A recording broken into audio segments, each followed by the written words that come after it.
The Game Awards by Jeff Keighley have cemented themselves as one of the most watched video game award shows in history, drawing massive audiences, including a record-breaking 1.7 million concurrent viewers on YouTube in 2023 and 1.9 million on Twitch. But the journey to this level of success hasn't been without its share of turbulence. From its early days to its current prominence, the Game Awards has been a lightning rod for controversies, criticisms, and many, many awkward skits, both for how they represent gamers and their role in the gaming industry. So let's dive into the wildest, most controversial and crazy moments in the history of the Game Awards. Good evening, everyone, and welcome to the Game Awards! For the first ever show, we have to rewind time to 2003, when it was still produced by Spike TV, a division of MTV. At that point, Jeff Keighley was just a behind-the-scenes producer and not the host we know today. Instead, the show featured a revolving door of personalities, with the first being none other than the comedian David Spade. And no words can describe this absolute fever dream of the early 2000s. Okay, David. When I came here, you told me you could satisfy that fantasy we talked about. Oh, the fantasy where Kid Rock and Tommy Lee are in a rocket ship to Mars and me and you do Pilates in the naked. Hey, man, don't waste your time on video games. Waste your time watching skateboard videos and looking at our That's pretty small, dude. How small did you get? Pretty small. To some insane music intros. I got a broken foot! I'm in a wheelchair! But we're not stopping! And if you couldn't top that, just a year later, in 2004, you had a Snoop Dogg to present the show. Everyone, this is Lindsay and Deanna. They're gonna be helping me present the awards all night. So that way, if you don't like their winners, you at least like looking at them get their awards. And the following years, Samuel L. Jackson. That's right! Video games! The thing that is killing your brain cells and ruining society has its own damn award show. We dress up like video game characters, and that isn't creepy at all! Yes, I have a well-balanced social life and volunteer as a big brother. Cosplay rules! I'm gonna have sex with these guys tonight! While some fans appreciated the energy and excitement the show brought, critics often took issue with its tone and presentation, often poking fun at its own audience stereotypes or presenting awards on models' bodies, highlighting the audience Spike TV was trying to cater to. Oh yeah. Not only are these fine ladies our trophy girls, but they will also be revealing our winners all over their bodies. In this attempt to bring in viewers and increase its audience, the show also and often relied on mainstream celebrities for entertainment, from Hollywood stars to 50 Cent. However, this approach was met with backlash for sidelining game developers and minimizing the awards themselves, leading to extremely cringe and awkward moments from people that made no sense to be there. Yo, this is so awesome! What's up, Video Game Awards? I can't believe we're here with the Iron Man, Mike Tyson. What's up, Mike? Hey guys, who are you? Not only that, over-commercialization also became a defining critique. The show focused heavily on product placements and advertising over the genuine celebration of gaming. There's even instances where developers were overshadowed and interrupted, such as the 2007 stunt by Gamecock Media Group, which hijacked the stage during BioShock's Game of the Year moment. Gamecock is for the children, and Gamecock will rise someday, and here we are. But up to you guys, it's all you, come on. But why was this the case? What was Spike TV goal? Well, according to Jeff himself in later interviews, Spike TV, a network that branded itself as the first network for men, was to attract not just gamers, but any potential viewer.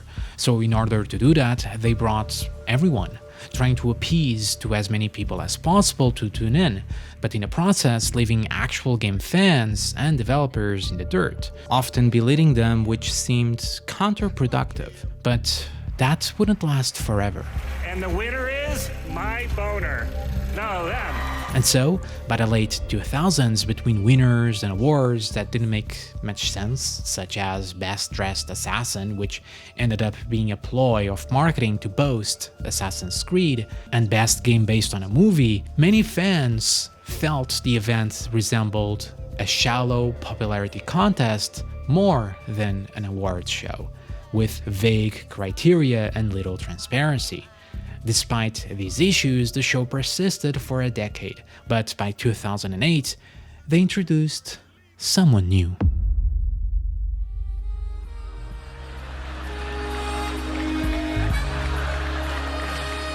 Yeah, now do it cross-platform. Play the same game. Play the same game at the same time. Oh, single console, universally compatible. Jack Black clearly brought a unique energy to the show, and while usually loved by fans, the same issues persisted. It wasn't until 2009 and 2010 that a significant shift began. High-profile game announcements like Batman Arkham City, Mass Effect 3, and even Skyrim made the show a more prominent platform for the industry, a place to premiere games. However, the event still struggled with using celebrities to promote their products and awkward skits. Neil Patrick Harris was the host this year, and when journalists are cautioned to ask the host video game questions at a video game award show, maybe something is not quite right. And it wasn't, when this segment of Angry Birds made it into the script.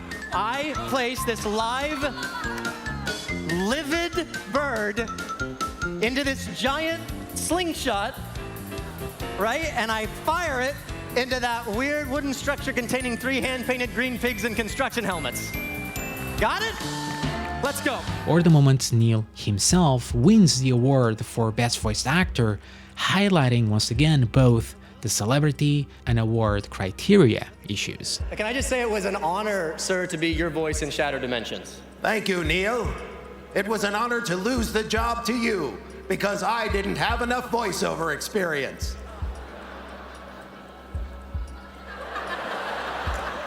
And yet, this clip in 2011, when a Call of Duty developer took too long with his speech on stage. And I'm out.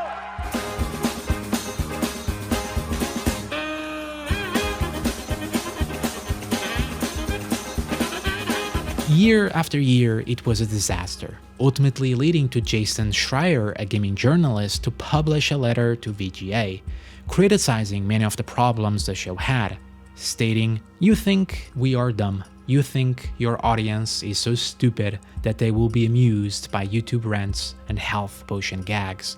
You think we get our jollies out of watching girls bite cupcakes off conveyor belts. Why can't we see developers talk about the games they love? Instead, you just shoved your balls in our mouths." But it didn't end here. Plagued by the ever long-standing issues like excessive marketing, led to the ultimate meme of the VGAs. 2012, the Dorito incident. If you were to be stranded on an island, and you could pick between eating only Doritos or drinking only Mountain Dew, what would you pick? I think you got to have the liquid, right? You got to have the to survive. Well, assuming you'd survive otherwise. Oh, okay. Well then, yeah. I mean, I'd probably go with Mountain Dew. At this time, Jeff was not a massive presence during the actual shows, but this legendary interview, as he sat stoically covered by Doritos and Mountain Dew, would soon give him the title of Dorito Pope, a moment for the annals of internet gaming history. By 2013, it was clear something had to change. Though some might argue the early shows had a particular entertainment factor, Jeff took a more proactive approach and tried to completely revamp the show, to be taken more seriously and into a digital audience.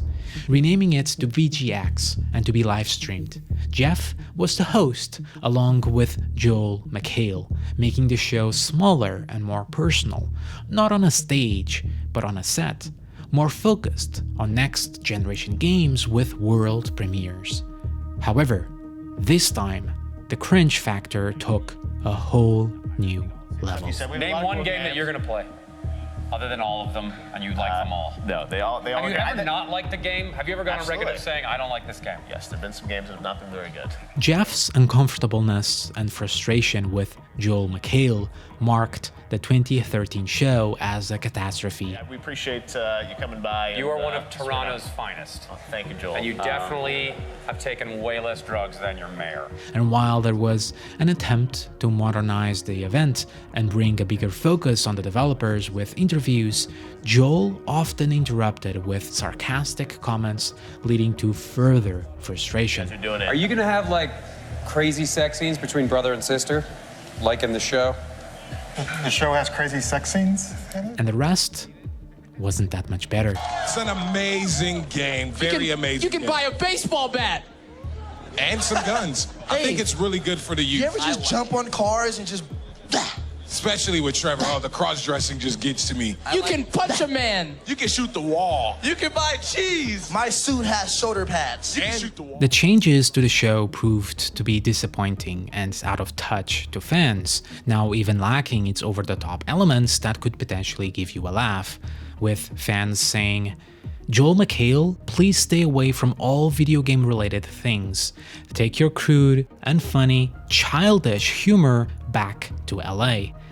And so, the trend of open letters continued, this time by popular content creators at the time, criticizing the repetitive jokes, poking fun at gamers' stereotypes, and the hosts. There certainly should be a higher level of quality, a higher level of accountability, more talent, better jokes, and a higher production value than my 2-bit talentless dog and pony show that I'm putting together here.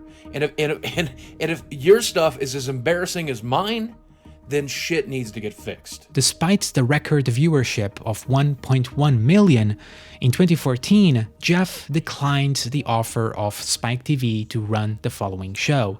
Instead, it was buried, and Jeff took to himself to build his own Game Awards show, an opportunity to make it right and honor the industry. Jeff invested $1 million out of his own pocket, and with the aid of many industry giants like Sony, Microsoft, Nintendo, and even Valve, the Game Awards of today were born in 2014. Good evening, everyone.